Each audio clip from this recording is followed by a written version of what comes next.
All right, John, I'm counting on you," said the head of HR, Michael, patting my shoulder.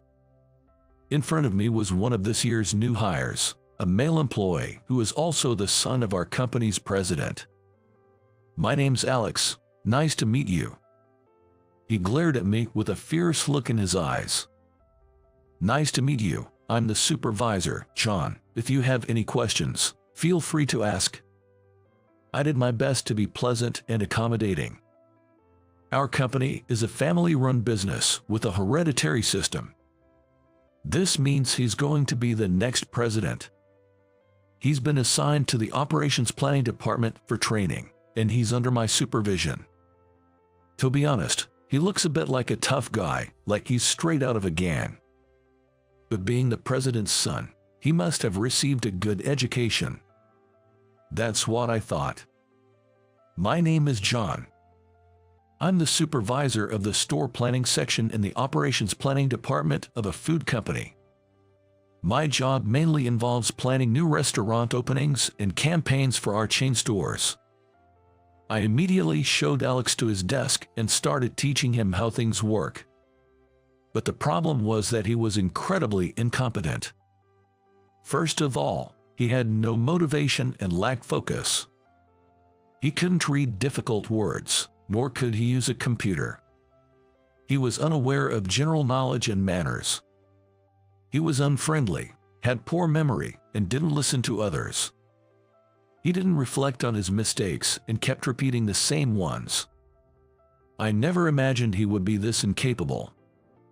And he's supposed to be the next president. Training him was extremely challenging. However, I couldn't scold him harshly, no matter how bad of a subordinate he was. After all, he's the president's son. If I upset him, he might complain to the president, and I could get fired. Every day, I walked on eggshells around him, and everyone in the department was careful around him. Then, something happened with Alex. He made an unbelievable mistake. I'm not even sure if it can be called a mistake, but he shared information about our company's new restaurant opening on his personal social media account. It wasn't something that could be brushed off as a careless act. As a result, a rival company in the same industry got ahead of us. Moreover, their store seemed more upscale but had lower prices. Because of that, our new store's sales went to the rival. I thought I had hammered home the importance of confidential information management during the new employee training. "Hey Alex, can we talk? Do you have some time?" I informed him of the situation, gave him a warning, and urged him to reflect on his actions. But he nonchalantly said, "Oh really? That's just bad luck, then." I had to restrain myself from grabbing him by the collar as anger rushed to my head. "Everyone has been working hard every day, even doing overtime to prepare for this, and your careless action has ruined it all," I said as calmly as I could, but Alex looked dissatisfied. "Come on. Who would think that many people would see a regular employee's personal social media account? I mostly have friends as followers. Honestly, I'm more surprised that so many people saw it." Looking at him pouting like a child, I was utterly exasperated. "What are you talking about? The internet is accessible to people all over the world. You can't complain about who sees it once it's out there. You're a professional now. Please act more responsibly as an employee of our company." I spoke slowly, trying to make him understand. Alex then made a bored face and replied in a drawn-out voice, "Yo, okay. What's with that attitude?" I felt completely disrespected as a supervisor. The next day, as soon as I got to the office, Michael called me in. "John, are you bullying Alex at work?"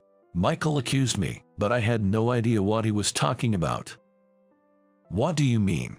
I haven't been bullying him." "However, Alex says that he became depressed after you scolded him harshly and insulted him in front of other employees." "What?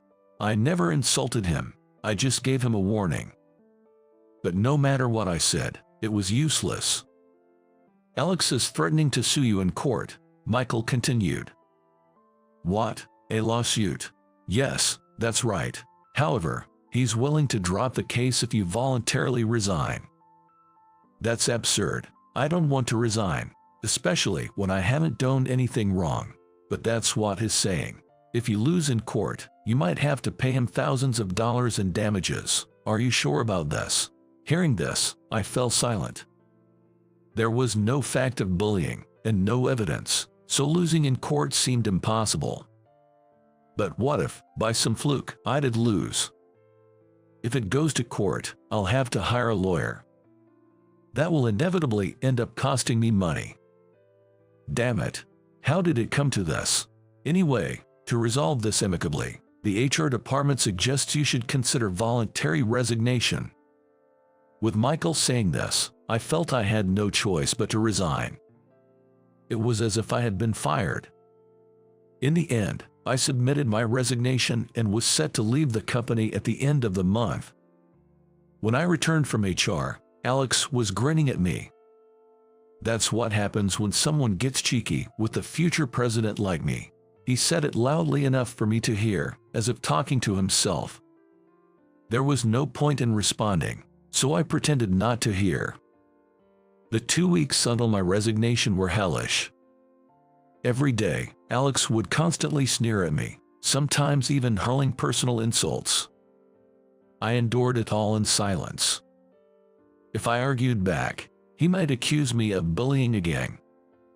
And knowing him, he might even write about it on social media. I decided it was best not to stir things up. As the days passed and my final day approached, "John, can I talk to you for a moment?" Catherine, my boss, approached me. Catherine is a famously beautiful woman in the company, a department head. I think she's about 32 years old, 2 years older than me. "Jess, what is it? How about we go for a drink tonight, just the two of us? I can throw you a farewell party, but consider this a substitute. I'll pay for it," she offered. I had no plans, so I happily agreed. Though it was the first time I was going out for drinks alone with a superior from the same department, I was secretly thrilled. Catherine was quite my type. Her one-length long hair was softly curled at the ends, her eyelashes were long, and her eyes were wide and bright. She looked childlike when she laughed.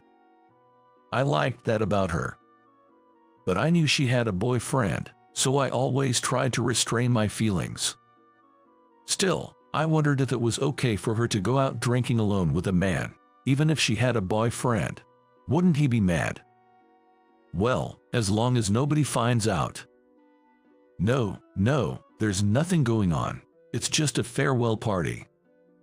With these thoughts swirling in my head, I finished up my work and left the office on time. When I arrived at the bar we had agreed to meet at, Catherine was already there. "John, you're early. Over here." She waved her hand to call me over. I walked to the back of the bar and sat down across from her at her table. "Catherine, sorry to keep you waiting. Tough day, huh?" "Indeed. What would you like to drink?" "I'll start with a beer, please." I ordered a beer, and we toasted together. A drink after work is just delightful. But really, Alex has been quite a handful. Catherine leaned in close to my ear, as if sharing a secret. She probably did so out of caution that someone from our company might be listening, but the closeness made my heart race. "Jess, I agree. John, you've had a rough time with him." As my direct supervisor, she knew the reason for my resignation. And since I was removed from being Alex's mentor, Catherine had been looking after him. She always talked to me about how much trouble Alex had been causing her. "That kid is shockingly incompetent at work, and he's so defiant too." I found myself nodding and agreeing with her a lot during our conversation. As we talked, the drinks flowed, and I could tell that Catherine was getting tipsy, her face turning red. "Really, that kid is such a problem. It's all because his dad spoiled him too much." I suddenly felt a sense of unease when she spoke about him as if he were her own family. "Wait, Catherine, did you just say that kid as in?" "Oh, I guess I never told you. Alex is actually my younger brother. What? I was shocked and asked again. But your last names are different, aren't they? Yes, our parents divorced. I was taken by our mom, and Alex stayed with our dad. Dad's last name is Smith, and Mom's is Abbott. I couldn't hide my surprise at this unexpected revelation. I couldn't believe Catherine was the president's daughter. And that seemingly hopeless guy who resembled a delinquent was actually Catherine's brother. Catherine, perhaps fueled by the alcohol, continued talking more freely. She said their parents divorced when she was in high school and he was in first grade. Alex had always been a spoiled and study-hating child, defiant even towards their parents. Dad is out of his mind to think of making such a kid the next president just because he's his son, Catherine said, letting out a deep sigh. I tried to discipline him strictly, not spoiling him just because we're siblings, but he's still defiant towards me. Then, Catherine sighed deeply and added, but you know, I can kind of understand how Alex feels. Their father, Mr. Smith, had always been solely focused on his work, neglecting his family. The children were both more attached to their mother. Then suddenly, he was separated from her. Young Alex must have felt very lonely. Mr. Smith never remarried and left household matters to a housekeeper. He was always too busy with work to attend Alex's school events like sports day or parent-teacher meetings. That's why he grew up so twisted. I can blame him entirely. Hearing her story, I felt a bit of sympathy for Alex. Of course, there are many people who grow up without a parent and still turn out fine. But Alex was different. Perhaps Alex's attitude at work is his way of getting back at Dad for not paying attention to him when he was young. Dad understands that, so he can scold Alex harshly. But it's not fair for you, John, to suffer because of it. That's just not right. So, John. Suddenly, she grabbed my hands with both of hers. Why don't we join forces and teach them both a lesson? What? And so, our strategy meeting continued until late into the night. The next day, on my supposed last day at work, Catherine and I stormed into the president's office. In her hand was a voice recorder. Recorded on it were Alex's verbal abuses towards me and Catherine. Catherine had been secretly recording since she became his mentor, planning to discuss his behavior with Mr. Smith someday. Hearing the recordings, Mr. Smith was shocked and fell silent for a while. This proves that John wasn't bullying Alex. If anything, it was John who was being bullied. Catherine and I explained to Mr. Smith about Alex's lack of motivation and his disrespectful attitude at work, detailing the actual situation in the office. We also reiterated the details of the incident involving Alex and social media, which had caused the company significant damage. Upon hearing this, Mr. Smith held his head, groaning in distress. I knew he was a troubled son, but I never imagined it was to this extent. We need to immediately cancel John's resignation, and please, Dad, you need to strictly scold Alex. He needs a father's stern love right now, Catherine urged. Her words seemed to awaken something in Mr. Smith. Maybe I don't have the right to scold him. I've always neglected our home, leaving everything up to him. Catherine, seeing the president look down dejectedly, raised her voice. Come on, what are you saying? It's because of you that Alex turned out this way. It's your responsibility to scold him. That's what's best for him. Mr. Smith then spent some time in deep thought, looking down. Eventually, he looked up and said, "All right, I'll try. Thank you, Catherine." He smiled at Catherine. Then he turned to me. "John, I'm sorry my son caused you trouble. We'll cancel your resignation. I'm counting on you to come back to work tomorrow." "Yes, Mr. Smith. Thank you." I thanked the president. The next day, Alex was transferred to a subsidiary's restaurant to work on site.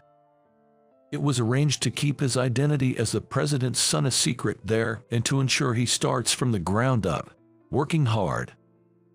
Mr. Smith apparently had a talk with his son the night before.